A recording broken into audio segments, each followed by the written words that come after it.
Welcome to episode 466 of the Brainy Business, Understanding the Psychology of Why People Buy.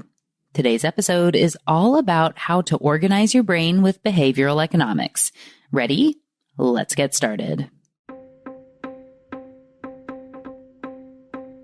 You are listening to the Brainy Business Podcast, where we dig into the psychology of why people buy and help you incorporate behavioral economics into your business, making it more brain-friendly.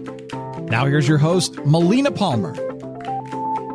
Hello, everyone. My name is Melina Palmer, and I want to welcome you to the Brainy Business Podcast. Do you ever just feel overwhelmed? Like you forget stuff, feel pulled in too many directions with too many priorities and to-dos, like you miss things and feel stretched super thin?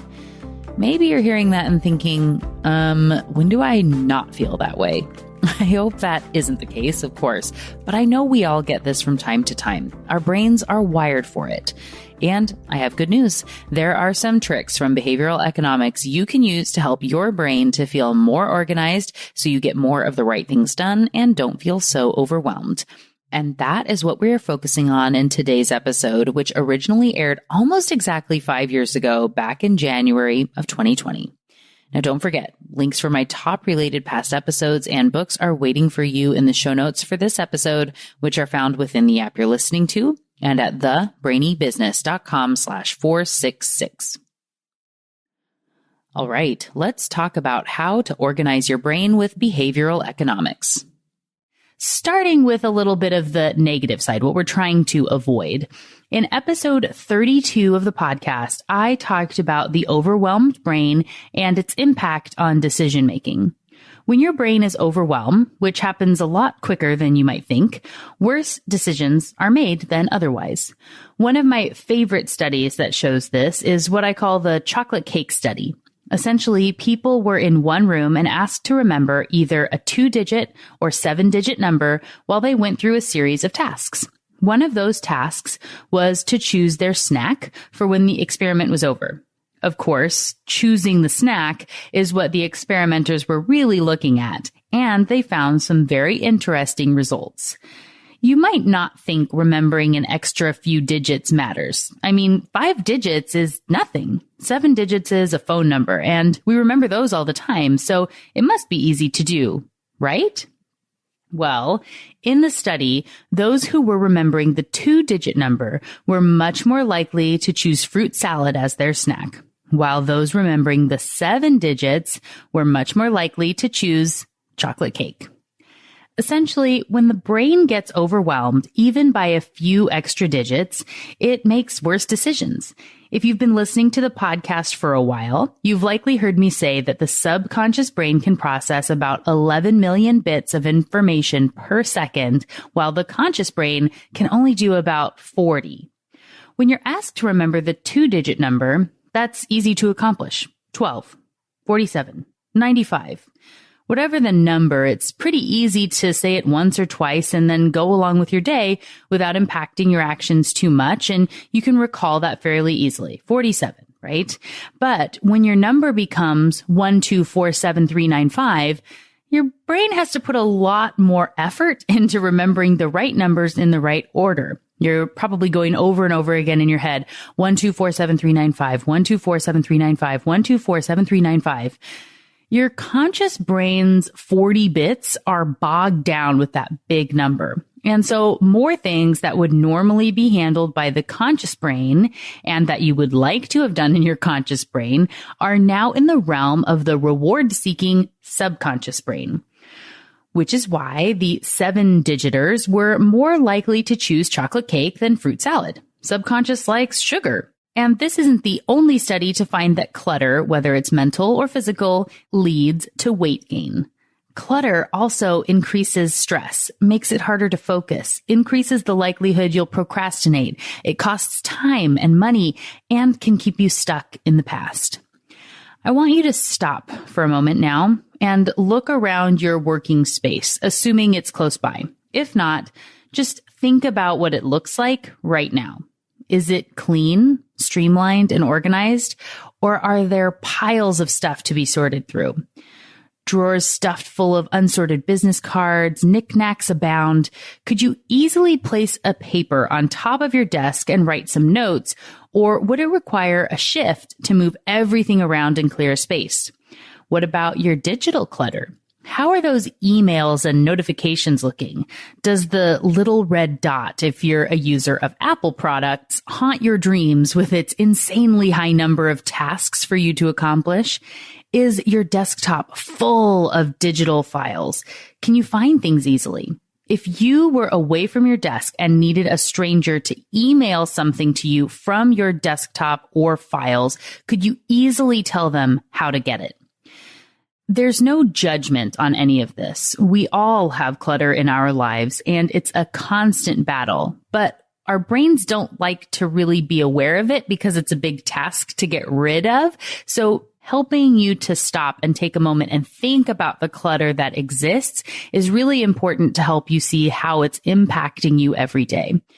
We are all loss averse as a species. We don't like to get rid of things. Like I said, we want them just in case. And the brain will make reasons for why it needs that extra stuff around. But unfortunately, this doesn't serve us well in life or in business when it becomes clutter. If the things, physical, mental, emotional, digital, surrounding you aren't well organized and are getting out of hand, it's keeping you from reaching your goals. This is why the first step in the Brainy Mindset course is to work on clutter. Clutter is a tool your brain uses to keep you stuck.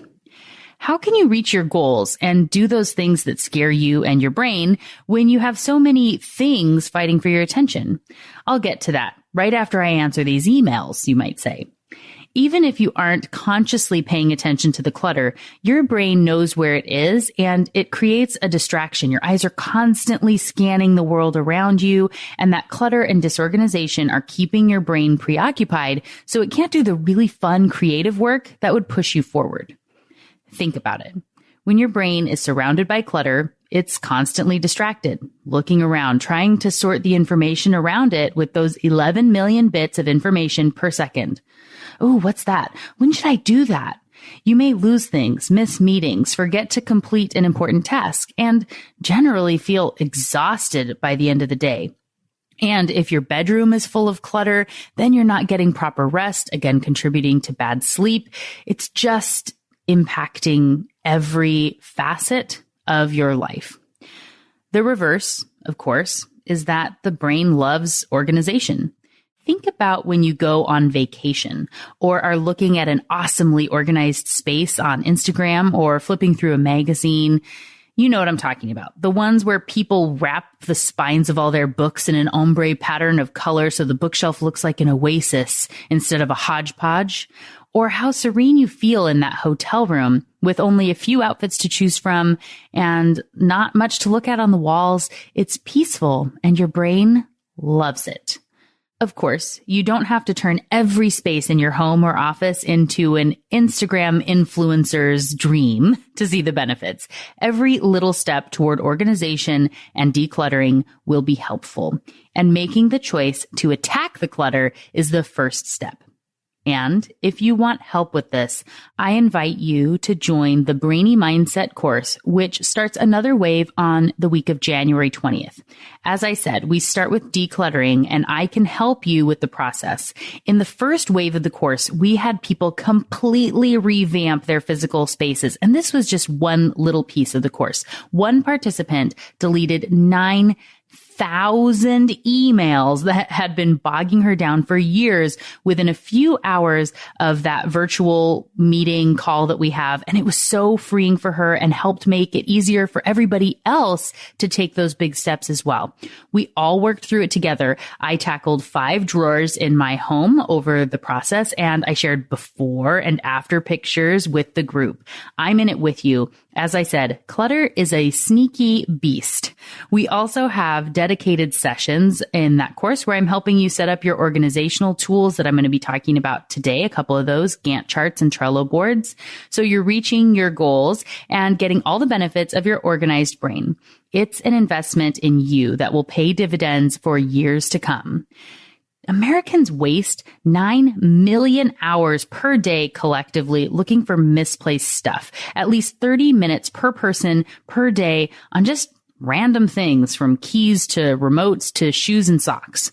And getting just a little bit more organized where you're maybe only taking 15 or 20 minutes looking for things can really add up and make a huge difference in your life. And as I said, clutter leads to procrastination, weight gain, stress, all kinds of things keeping you from your goals. Let's fix it together. Join the Brainy Mindset course by visiting thebrainybusiness.com/courses right now. Use the code BRAINY50OFF, BRAINY50OFF for a $50 discount. The link and code are included for you in the show notes. And if you're listening to this a little after it came out, don't worry. People can join as late as early February, and there'll be another wave starting in April. Again, all the details are at thebrainybusiness.com/courses and use that code BRAINY50OFF for your discount. Now that you understand the damage that a disorganized life is creating for your brain, body, and relationships, I want to talk about some of my favorite tools to help combat the clutter and free up your brain. First is the book, The Life-Changing Magic of Tidying Up by Marie Kondo. If you hadn't heard of the KonMari method before January of 2019 when her Netflix special came out, you may have been one of the millions who learned her tips and methods then. But the book came out in 2015. I got the audiobook that same year and was listening to it every day on my commute to and from work while I was prepping for a move. As Kondo says in the book and on the series, many people clear up their clutter in one area and make huge shifts in other areas of their lives, changing jobs, moving, getting divorced, because they find out what matters to them and don't settle for less anymore. I found listening to the audiobook to be very calming and empowering at a time that could otherwise be very stressful sitting in Seattle traffic. I listened to it a few times to keep the tips and benefits flowing as I was decluttering my own home and life. As I said, I got this book as I was prepping for a move from a larger apartment to a smaller apartment, knowing I needed to get rid of some things. Her method is very simple. You go category by category from clothes to papers through the list of categories onto nostalgia, which is the hardest category. So you tackle that last. And you know why, having listened to the episodes and things on that on the podcast. But each category uses the same steps. Essentially, you go through your house and make a huge single pile of everything in the category. You start with clothes. Every single piece of clothing you own in one giant pile, going to the coat closet to summer storage to everything that you have anywhere. It all gets into one pile. Shoes, everything. Then you take each piece one by one, hold it in your hands. You have to physically hold each thing and ask yourself, does this spark joy? If the answer is no, get rid of it. Only keep things that you see and that make you happier, things you are thrilled to have around you. Think about what that would be like if every single item, from the little knickknack on your desk to the plates that you have in your cupboard to the outfits that are hanging in your closet, every single thing is something you look at and that it makes you happy and full of joy and just so glad that it's part of your life. Can you imagine how different every aspect of your life would be when it's streamlined to that level? I use a modified version of this for myself and in the Brainy Mindset course. We instead say, is this helping me reach my goal? And I help through the process of identifying what's helping, what's not, and how to segment through all of that. The book, The Life-Changing Magic of Tidying Up, is great. I personally liked it better than the Netflix series, possibly because I listened to it first and had all the full impact. But if you like the visual, it can be good to start there. Plus, it's free to watch a few episodes and just get the gist of how it all works. There's a lot of extra value in the book, though, and I would recommend it. Again, I really enjoyed the audiobook, and I know you potentially like listening to things instead of reading them. So I would recommend that, and I think it's something worth digging in on.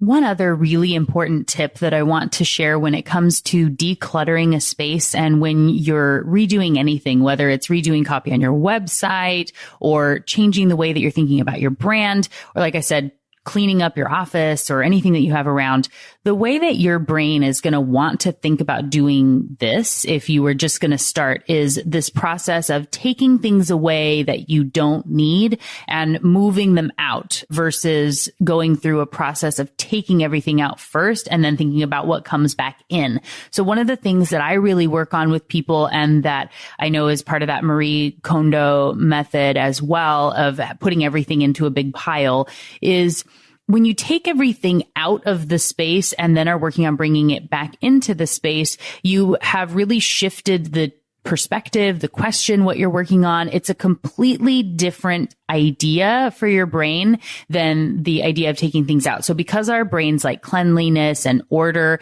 if you go through that process where you're going to start and say, I'm going to take things out, it feels like a lot of work. Our brains are lazy. They don't want to go through that process and take things out. And so you can continually put that off. If you stop and take everything out and then think, do I really need this? And do I want it to come back in? Should this be a part of my space? Should this be part of my inbox? Should this be part of my LinkedIn messaging? Whatever it is. If you go through the process in that way, it really shifts the perspective of your brain and makes it easier to get organized when you take everything out first and then decide what comes back in. So that's a real top tip that I have for you for any sort of decluttering and organizing of any sort of a space. It makes a huge difference. Another book I highly recommend for decluttering your brain is Indistractable by Nir Eyal. I am not going to get too much into detail here, as I interviewed Nir on episode 78 of the podcast. It's linked for you in the show notes. I will say he has tips for lots of apps and tools for eliminating the digital clutter in your life that combines really well with the tips from Marie Kondo, which is more in the physical stuff that's around, and Nir is getting into some of these other tips as well. And one of those tips, one I absolutely agree with, is to remove notifications from your life, or at least modify them. I shared my experience with this in an article I wrote for Inc., which I've linked for you in the show notes, and it was inspired after reading Indistractable and talking with Nir. Changing the notifications on your phone is easy and so freeing. It only takes a few seconds and can help you take control of your life, living in an organized style on your own terms. I need to be on social media for my business. You hear me talk about it on every episode. I want to interact with listeners and they contact me on social media. But that doesn't mean I need push notifications constantly bugging me and pulling me from productive work. A while ago, I turned off the push notification function on my phone from Facebook, Facebook Messenger, Instagram, LinkedIn, Twitter, Pinterest, email, and pretty much everything else. They don't pop up on my lock screen or have that stupid red bubble of nightmares. I hate that thing, if I can just say. I really think it was invented to make people like me crazy. I can't stand having the outstanding item and just knowing it's there. But you know what? It doesn't really bother me at all when the bubble isn't there, when it's not visible. I might have 25 emails sitting in there. And for some of you, 25 outstanding emails might sound like a dream. But there might be something going on my Facebook page, or it doesn't mean I have to go check it right now. These things are now done when I've scheduled it, or at least when I've made a conscious choice to go in and check things, instead of dinging and buzzing and keeping my day constantly disorganized with checking to see what that app might have been wanting to tell me right this minute and see how amazing and important it is, when it's usually not very important at all. Just this last week, I made another change as I realized I was getting constantly distracted by emails from LinkedIn. Like I said, I had turned off the push notifications on my phone, but the emails even in my inbox was just too much. I already have turned off. I don't get emails of notifications of things from Facebook, Twitter, or anything else, but LinkedIn was still on.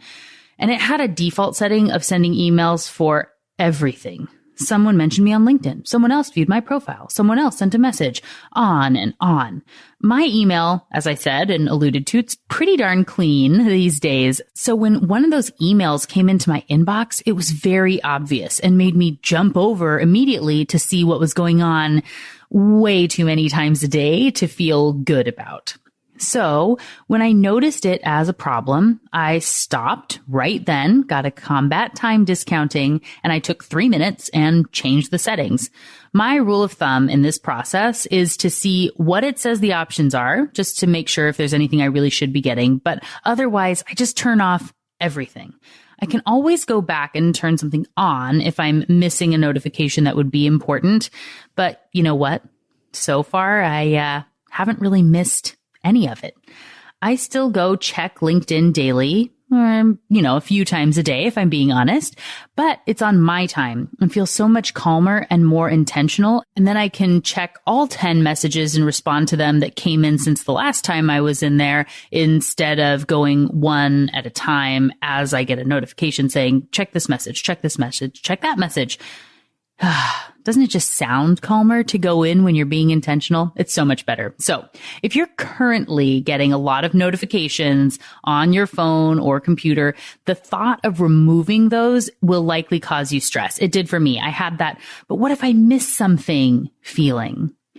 That's the loss aversion talking, and it doesn't need to stop you. I implore you, I recommend definitely you should try doing this to help declutter your brain. You're going to be amazed at how much more productive and focused you can be when you remove notifications. Seriously, pause the episode, go do it right now. And while you're at it, tag me on social media when you're turning off those notification settings to let me know you're taking the action. Again, I'm the Brainy Biz, and that way I can follow up in a few days or a week and see just how much you love it. Don't worry, I'll wait while you go change those. Welcome back. So far, we've talked about the negative impacts of clutter and disorganization on the brain, as well as the benefits of getting focused and organized. I talked about a couple of books and gave tips for removing notifications so your brain can focus.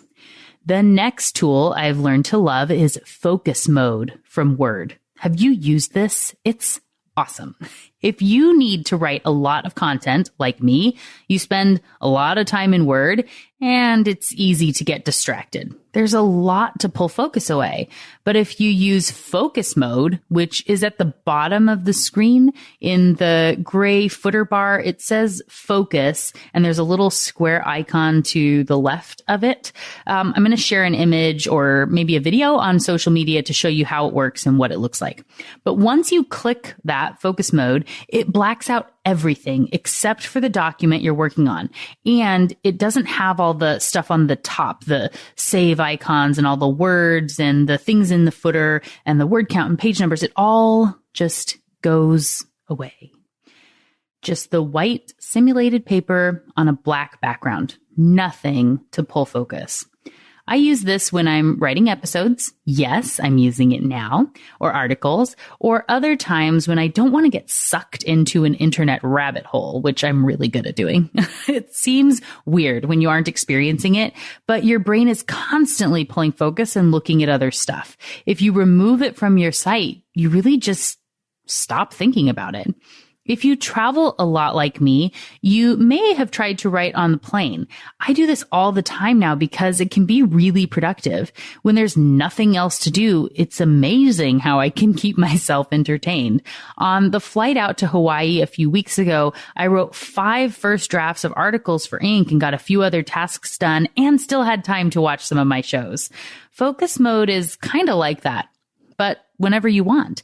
It's even better because you just can't see anything. Like I said, no page numbers, no counts, just text. You really lose track of time and how much you've written. It's great. One of the things you can't do is go find those sources, which is why this is so appealing for me. So as I write things out, I make a note in the text that has parentheses with the word link in all caps for when I want to add a source or go back and look something up. So they're really easy for me to go find either in a search and replace or something like that. But they don't need to pull me out to find the source right this minute.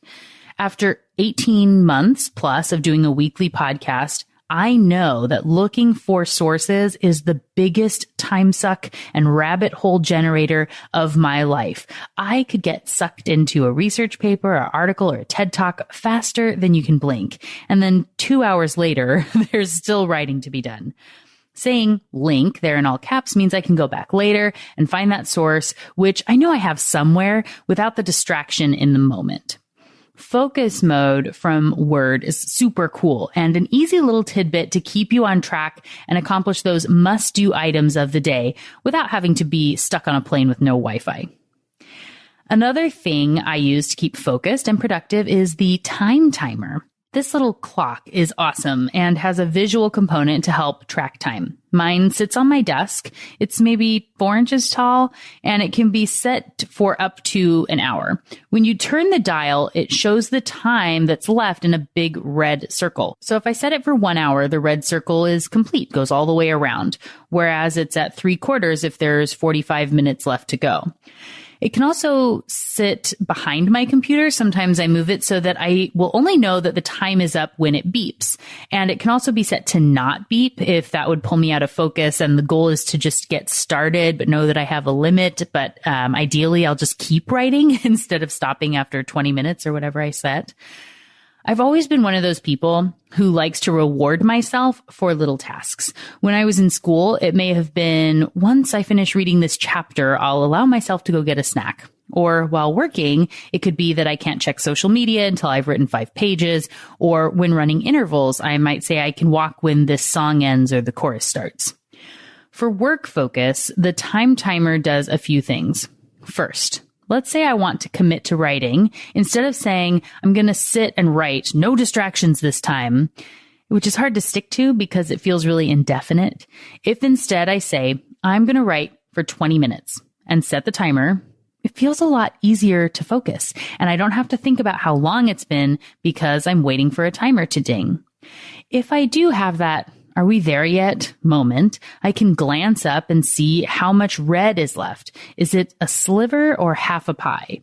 This lets me get a feeling for how long I've been doing the task and how much time is left in my subconscious processing, which is very visual. Instead of engaging my conscious brain about how many minutes are left, how many minutes it's been, and pulling myself out of that productive mode. If I have thoughts of, I wonder what's on Instagram, I can say, I'll check when the timer goes off and easily dismiss it because I know it isn't that far away. When it does get to be time to get my reward, watching cookie frosting videos on Instagram, let's say, I can set the time timer for however long I want to allow myself for the break. Maybe it's 7 minutes. Or if I want to reward my work with a different form of work, responding to comments on social media and doing some new posts, then I get 30 minutes for the task. I get to set the rules and be in control, which is awesome. I mentioned running a little bit earlier, and I just thought of another way that this ties in. When I first started running years ago, I was having a really hard time going for more than 30 minutes straight without getting tired and having to walk for a bit. It was frustrating and demotivating. And I mentioned to a friend of mine who ran a lot of really long races that I didn't know how I would get to a longer time frame and that I was getting discouraged and feeling like I hit my limit, that I had maxed out on my running abilities. And she told me about this 10-1 method, which a lot of even professional long distance runners use. Essentially, you make the decision in advance that you'll run for 10 minutes and then walk for 1 minute and then repeat until you get the full distance. You can also do 5-1 or 7-1 or whatever works for you. Because it's a decision you made in advance, it's empowering instead of feeling like you failed when you have to walk. And this is a strategy that can help get you there. It completely changed my running. I could pretty quickly do 7, 8, or 9 miles and was running for 2 hours without breaking a mental sweat. It felt awesome. And again, the only difference was a little planning and choice up front. I was stopping because I planned to stop and walk instead of because I can't physically go any further and I failed because I can't run the whole way. You can implement that method in any area of your life. Making the decision in advance makes all the difference. The next tool I really love is the Snooze function for Gmail. I don't know if other email clients have this, but if they do, you should absolutely use it. As you know, a cluttered inbox full of tasks and to-dos and things to follow up on tomorrow or 3 months from now is terrible for your brain. It's distracting and keeps you in a constant state of overwhelm, wondering if you missed something and what's down there below the scroll or the second page or, I don't know how many pages could be there. But the Snooze function allows me to determine when I want to tackle an item and move it so it's out of my inbox and will only come back in at the set time. I've used this for everything from, will you follow up with me at the end of March type of messages, to knowing my own schedule and that I can't start on a project until next Thursday, so I'll just snooze it until then. The functionality has some default options, snooze until Monday, tomorrow, or 2 days from now at 8 a.m. And you can easily set up other days and times with just a few clicks. It takes seconds to snooze something. It's an easy thing to do from a phone or online, so I do this a lot while I'm traveling. If I know I can't respond to an email until I get back, I can just snooze it until then. It's validation that I made a choice. I will respond to this on Thursday, so it doesn't need to impact my brain until then. Anything small is handled in the moment. When I'm in my email, remember, no push notifications here. But those other things that I can't get to now or shouldn't work on until I finish my priority of today or tomorrow is snoozed until it should then be the top priority. Beware of using the default settings too much, and know that you'll find your flow over time if you start using this. If you never take the time to answer or do any of the things that are in the list and you just keep snoozing everything, you might start Monday morning to 45 snoozed emails to respond to. Not great on your brain. So when you feel inclined to snooze them again and again, consider when you can tackle them. Break them up into segments. Like, I'll do 5 a day until they're done. And these are the most important 5. So I snooze those till tomorrow, and then the next 5 and the next 5. So you can get to the other side. And take a moment to consider those things you just keep snoozing, never really get to. Do they really need to get done? Or are they just a distraction? It's okay to let go of things you don't want to or can't do, knowing, of course, that if they're assignments from your boss or something, you can't always just snooze them into oblivion. But it can mean it's worth having a conversation about or reassessing priorities. If you've snoozed something more than twice, ask yourself, why am I not doing this? And does it really matter? If the answer is yes, it matters, and you can figure out why you're not doing it, maybe it's just too big of a task, so you need to break it down. You can make it a priority and start working on it the next day. And I'm going to give you some tips here in the next section for breaking that down. If it is not something that matters, just find a way to get rid of it. As Elsa said, let it go. You can tell I have a 3-year-old girl in the house. Snooze functionality on Gmail helps you weed out unnecessary clutter in your email inbox, and I really love it. Highly recommend it. It's a great tool. The last 2 things I'm going to talk about are Gantt charts and Trello.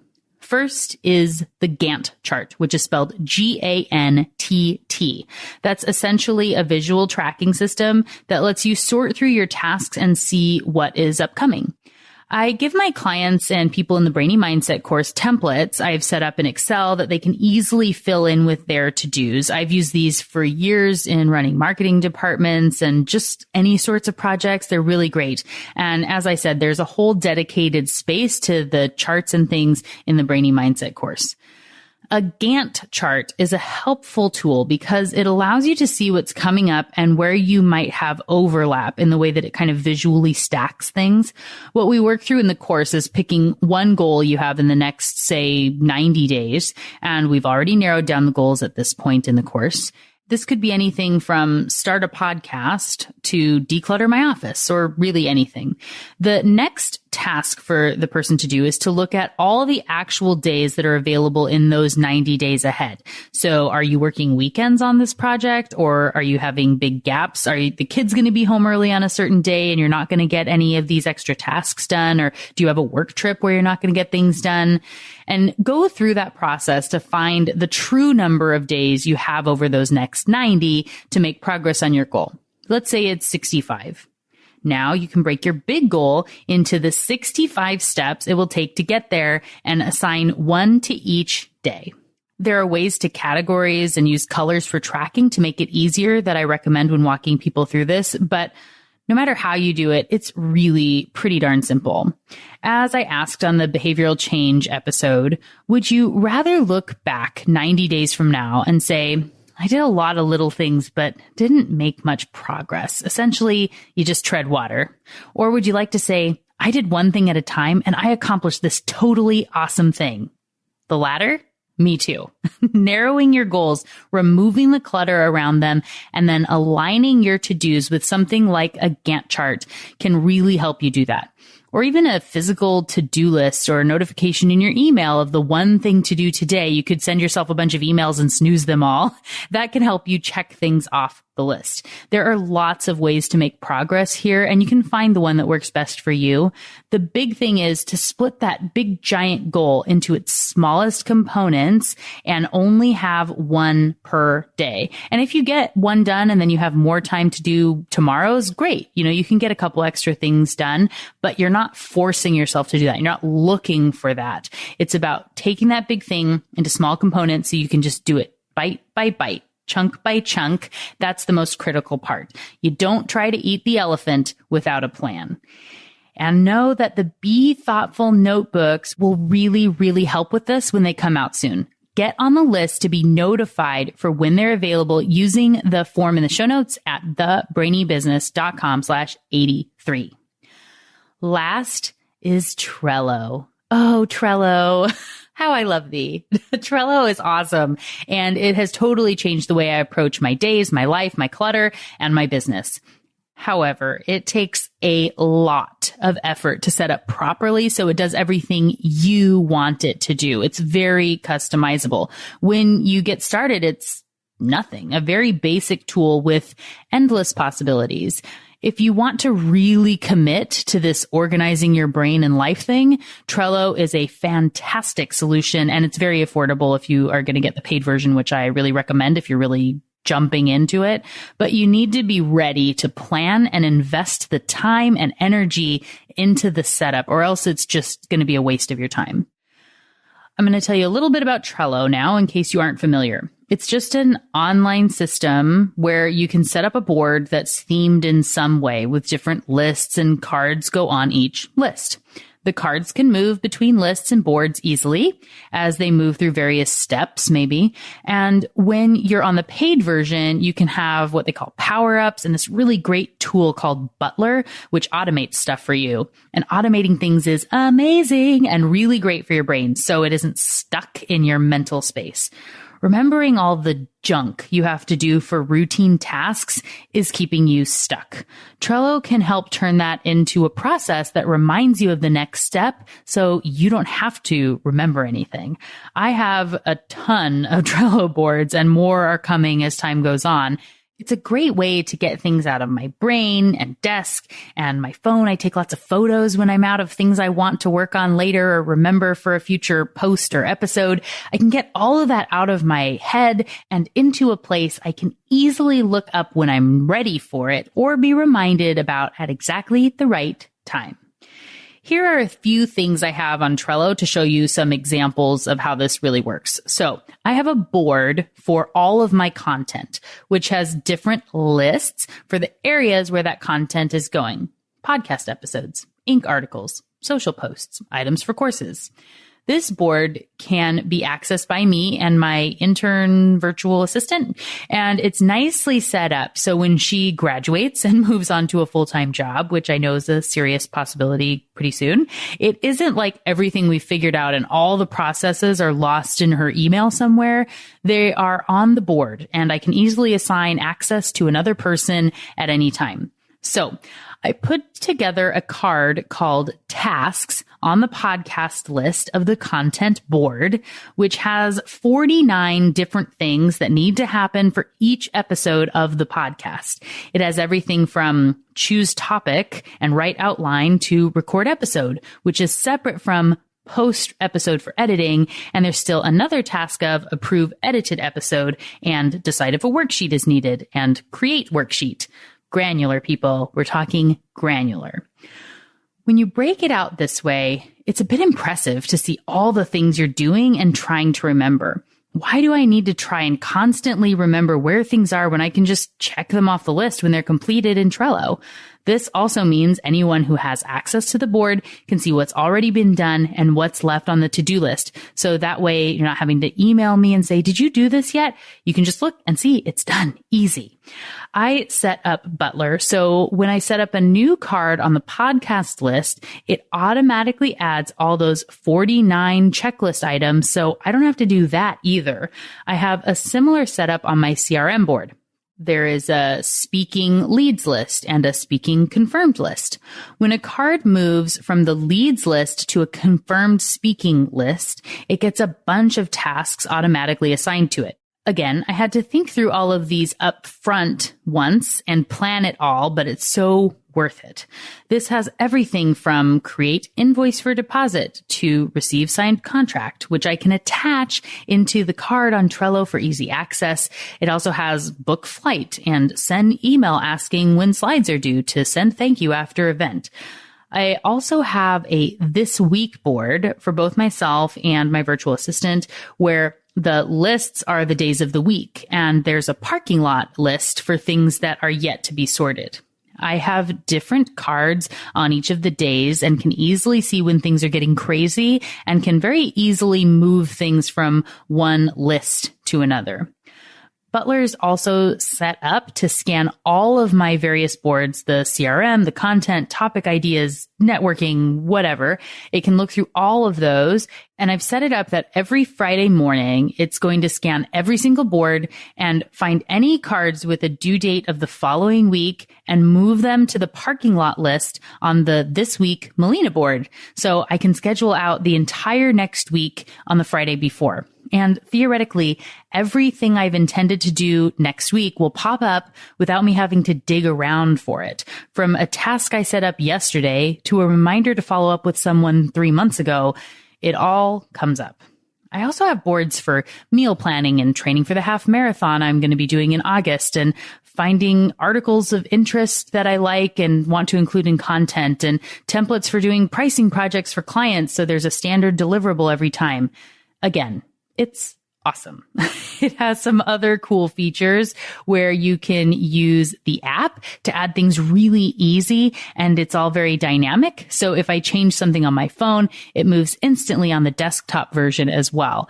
And every board has an email address. So I have them all saved in my contacts as things like Trello content or Trello family. And then I can forward emails directly to the board for sorting later, and again, get them out of my inbox. And we've made it to the end. We talked about the negative impact of clutter and disorganization, what it has on the brain, as well as the benefits, so many benefits of having organization throughout your life. Everything from weight loss to less stress and increased productivity and better sleep.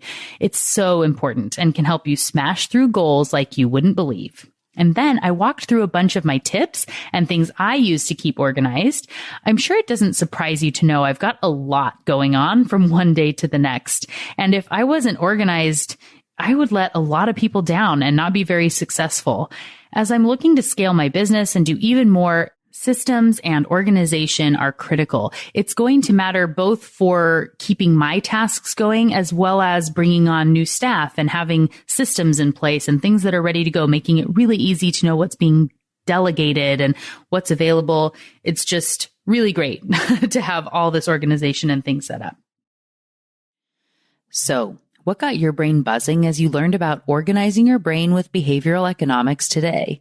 For me, I haven't done a whole lot of episodes like this one with collected advice on a particular topic. So I would love to hear what you think of it. Is this something we should do more of? If so, what topics would you like to hear about? What questions can I answer for you with insights from behavioral economics? Come share it with me on social media. You can find me as The Brainy Biz pretty much everywhere and as Melina Palmer on LinkedIn. And of course, feel free to email me, melina@thebrainybusiness.com as well. And if one of the things you were thinking about is how to organize your tasks at work to be happier and more effective, you're in luck. The next episode of the podcast is my conversation with Dr. Polly Kang, one of the researchers who has discovered the streak end effect, which has insights on how to best structure your own days and those of your teams to reduce turnover and have everyone be happier at work. Fantastic. As we close out the show, don't forget about those show notes with links to my top related past episodes and books and more. It's all waiting for you in the app you're listening to and at thebrainybusiness.com/466. And just like that, episode 466 on organizing your brain with behavioral economics is done. Join me Friday for a brand new episode with Dr. Polly Kang to discuss her work on the streak end rule. It's going to be a lot of fun. You don't want to miss it. Until then, thanks again for listening and learning with me. And remember to be thoughtful. Thank you for listening to the Brainy Business Podcast.